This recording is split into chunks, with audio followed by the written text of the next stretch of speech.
Good afternoon. My name is Jack Kerfoot, and today is May 20th, 2018. The topic of my podcast today is America's reactive energy policies. America is a country that has been blessed with abundant energy resources. However, the federal government's development and optimization of these vital resources has been inconsistent and reactive. The major events that have shaped America's energy policies include, first, the Great Depression in the 1930s and 40s. American federal government began to build dams and hydropower projects as part of a national work program. As a result of the national work program, hydropower now provides approximately 7.5% of the total electrical power generated in the United States today. The next major event was the 1973 oil crisis. Egypt and Syria attacked Israel on October 6, 1973, the Yom Kippur holiday. Members of the Organization of Arab Petroleum Exporting Countries, a subgroup of OPEC, placed an oil embargo on nations supporting Israel during the Yom Kippur War. The oil embargo was placed on the United States, United Kingdom, Netherlands, Canada, Portugal, Rhodesia, and South Africa. Oil prices increased from $3 a barrel to $12 a barrel. The oil embargo created gasoline shortages, causing long lines at the gasoline stations across America. It is important to recognize that America had virtually no energy strategy or policy in 1973. The American government responded to the 1973 oil embargo and jump in oil prices with legislation encouraging energy conservation and development of non-hydrocarbon oil and gas resources. These policies included the 1973 Energy Petroleum Allocation Act, which authorized the federal government to set market controls and prices on petroleum products, the 1973 Project Independence. The initiative was launched by then-President Nixon for the United States to achieve energy self-sufficiency by 1980 through a plan of developing alternative sources of energy. President Nixon anticipated the construction up to 1,000 nuclear power plants by the year 2000.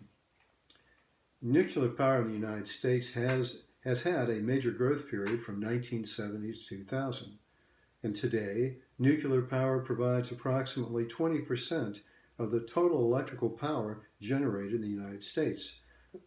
However, the high cost for electricity from nuclear power and the public outcry against nuclear power, concerns over safety and potential radiation, has resulted in the decrease in nuclear power plants in the United States from 133 in 2000 to 99 today. The next major event was the 1975 Energy Policy and Conservation Act.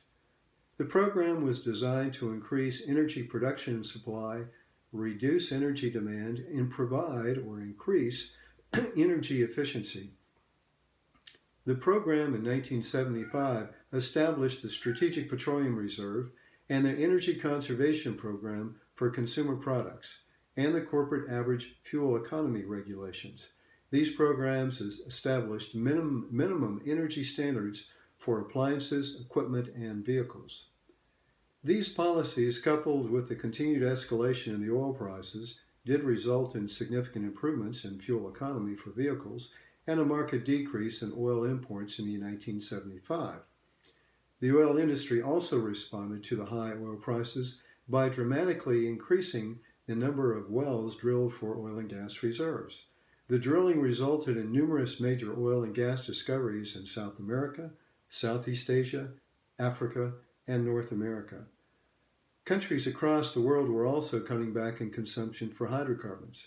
The result was an oil oversupply, which basically resulted in oil dropping from $38 a barrel in 1980 to $8 a barrel in 1985.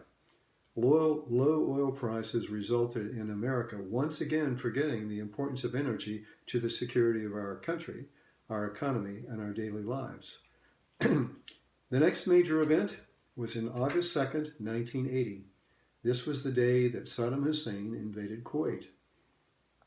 As a result of the invasion, the United States placed an oil embargo on any oil produced and potentially exported from both Iraq and Kuwait. This created a major shortfall in the global oil supply. Oil rose from $17 a barrel in July 1990 to $36 a barrel in October 1990. The Gulf War highlighted America's vulnerability to imported oil and resulted in the 1992 Energy Policy Act. This act sets goals created mandates to increase the use of clean energy and improve energy efficiency in the United States. The act was designed to lessen America's dependence on imported energy, provide incentives for clean energy, and promote energy conservation.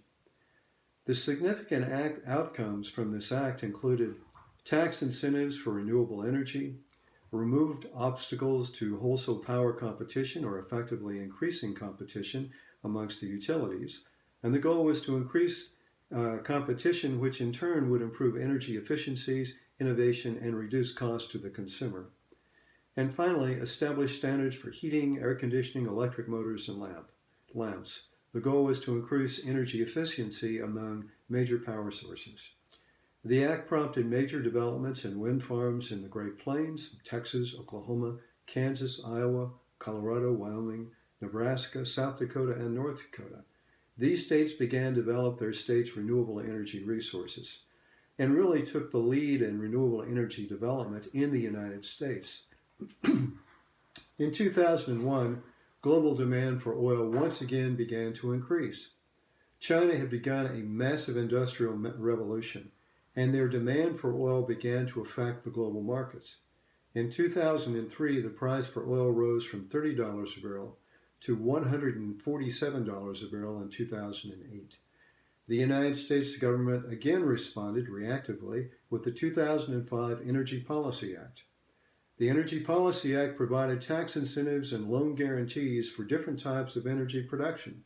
The incentives were for $4.3 billion for loans for nuclear power, $2.7 billion to extend renewable electricity tax credits, $1.6 billion in tax incentives for clean coal, $1.3 billion for energy conservation and efficiency projects, $1.3 billion for green fuels such as bioethanol, biomethane, and liquid natural gas, and $500 million for federal agencies for renewable energy research and development.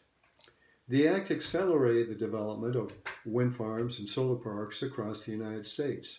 The Act had little impact on increasing clean coal or nuclear power facilities.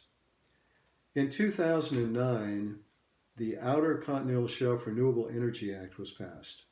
The program was authorized under the 2005 Energy Policy Act and provided a framework for leasing for activities in federal waters, which typically is 10 miles off the mainland coast, that support energy production other than natural gas, oil and gas. As a result of this program, companies have leased areas for primarily offshore wind farms off the coast of Virginia in 2013, Massachusetts in 2013, Maryland in 2014, New York 2016, New Jersey 2016, and North Carolina in 2017. In summary, the United States has never had an energy policy except during the Second World War. America's energy policies have been reactive to global events and have not focused on achieving reliable, sustainable, cost-effective energy that doesn't pollute our environment. Thank you very much. Goodbye.